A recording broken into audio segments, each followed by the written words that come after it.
फरमाते हैं कि मैं ना मजदूर लेने गया, बगदाद के चौक में मजदूर बैठे होते थे, तो मेरी उन मजदूरों में से ना एक नौजवान बच्चे पे नजर पड़ी। बड़ा कमजोर सा वजूद था, लेकिन चेहरे पर इबादत का निशान था। माथा बताता था कि नमाज का बड़ा ख्याल रखता है। मैं उसके करीब गया।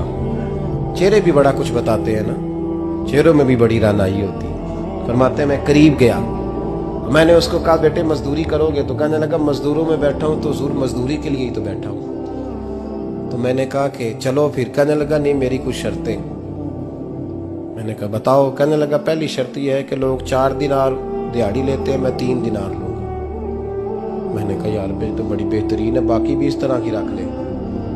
उसने कहा हुजूर दूसरी शर्त यह है कि मैं आपकी मुकम्मल बात मानूंगा, लेकिन जब अजान हो जाएगी फिर आपकी नहीं सुनूंगा।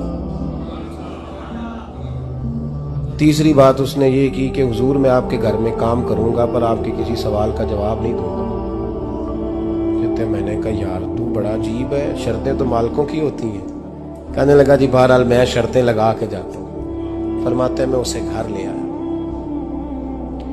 काम मैंने उसको बताया तो जो काम मजदूर सारे दिन में करता है ना उसने 2 घंटे में ही कर दिया। हमारे मजदूर सिगरेट पीने में भी तो आधा घंटा लगाते हैं, वो चाय पीने जाएं तो पौना घंटा वहां। उनको भी तो दयानतदारी करनी चाहिए कि नहीं करनी चाहिए? ने मुआहदा किया है ना जी, तो पूरा उतरना चाहिए ना।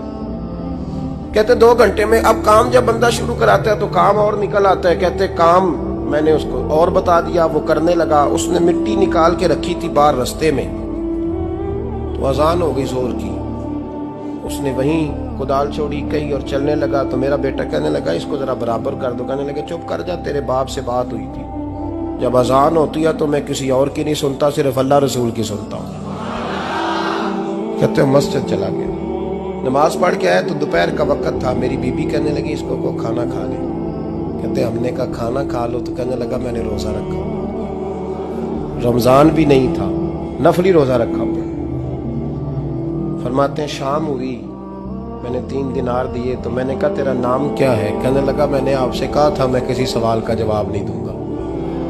तो वो चला गया। अगले दिन मैं फिर लेने गया उसे, काम कुछ और निकल आए। तो लोगों ने बताया वो सिर्फ हफ्ते वाले दिन आता है।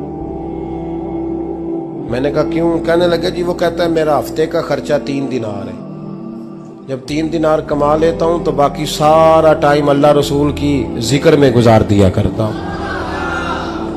फरमाते हैं अजीब। अगले हफ्ते मैं फिर लेने गया, मैंने पूरा हफ्ता इंतजार किया कि काम उसी से कराना है। मैं जब गया तो मैंने कहा चलो। कहने लगा मेरी शर्तें याद है ना? और मैंने कहा याद है भाई, साथ चल। फरमाते हैं काम कराया। 2-3 हफ्ते वो आता रहा। एक हफ्ते में गया तो लोगों ने कहा हुजूर आज नहीं आया। क्यों? कहने लगे बीमार हो गया। कहाँ घर है? कहने लगे बगदाद के कब्रिस्तान के पीछे जो कच्ची आबादी है उसमें रहता है। फरमाते मैं गया, दरवाजे पे दस्तक दी तो कहने लगा हुजूर आप हैं? दरवाजा खोला है, आ जाइए। फरमाते हैं मैं अंदर गया तो मैंने कहा तुम्हें कैसे पता चला मैं आया हूँ? कहने लगा हुजूर अल्लाह वाले हो, आप नहीं आना था, वरना अमीर तो गरीबों का पता लेने कोई नहीं आते।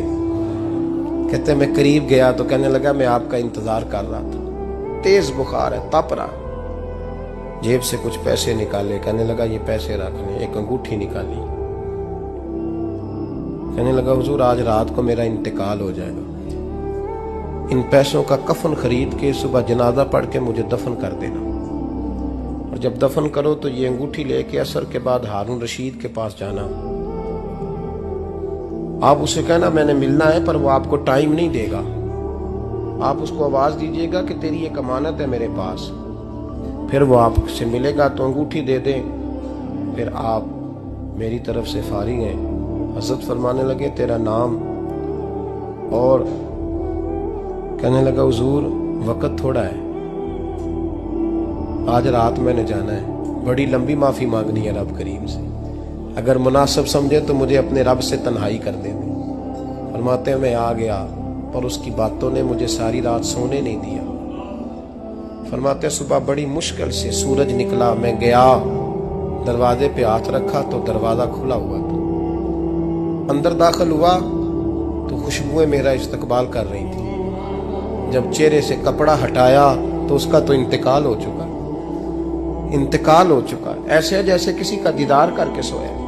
कहते मैं तो 2 आदमी ले गया था जनाजे पे, पर पता नहीं दुनिया किधर किधर से आई, कहां कहां से। अखा जदों मीटियां जमाना मैनू रोवेगा, अपना ते अपना बेगाना मैनू रोवेगा। फरमाते हैं मैं तो 2 बंदे ले गया था, पर पता नहीं मखलूक कहां कहां से आई। जनाजा पड़ा, दफन किया। हारून रशीद के पास में असर के बाद गया।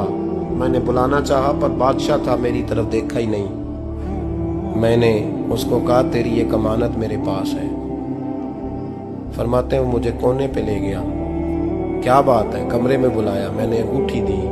हारून रशीद तो चीखे मारने लगा, कहने लगा अंगूठी वाला कहाँ है? मैंने कहा वो तो इंतकाल कर गया। कहने लगा मुझे कब्र पे ले चल।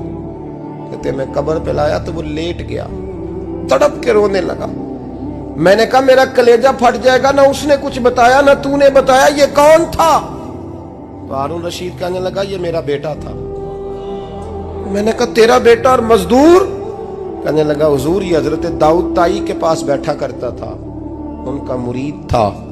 मुझे रोज कहता था अब्बा तूने बड़ी दुनिया इकट्ठी कर ली है, मरते वक्त तुझसे टांगे समेटी नहीं जाएंगी, इतना हिसाब नहीं तू दे सकेगा। मैं इसको समझा देता, इसकी अम्मा समझा देती। ये रोज हमें कहता छोड़ दो, आ जाओ अल्लाह रसूल की बारगाह में झुक जाएं। हम समझ। एक दिन ये चला गया, कहने लगा फिर तुम्हारा रास्ता और है और मेरा रास्ता और है। ये सोने की अंगूठी गलती से इसके पास रह गई, गलती से हीरे की अंगूठी चली गई। कहने लगा देखो मेरे बेटे ने आज वो भी वापस कर दी है। फिर तड़प के कहने लगा हारून रशीद था तो ये मेरा बेटा, पर मेरा मुर्शद निकला, मेरा पीर निकला। भाई जिंदगी तो बड़ी थोड़ी है ना। बाबा साहब ने कहा था उठ फरीदा सुते आओ, और दाढ़ी आ गया पूर, अग्गा नेड़े आ गया, पिछा रह गया दूर। उठ फरीदा सुते आ, खलकत वेखन जा, मते कोई मिल जाई बख्शिया ते तू ही बख्शिया जा। उठ फरीदा सुते आ, झाड़ू दे मसीत, तू सुते रब जागदा, तेरी डाडे नाल परीत। मेरा रब हमें भी अपनी बारगाह में कबूल फरमा।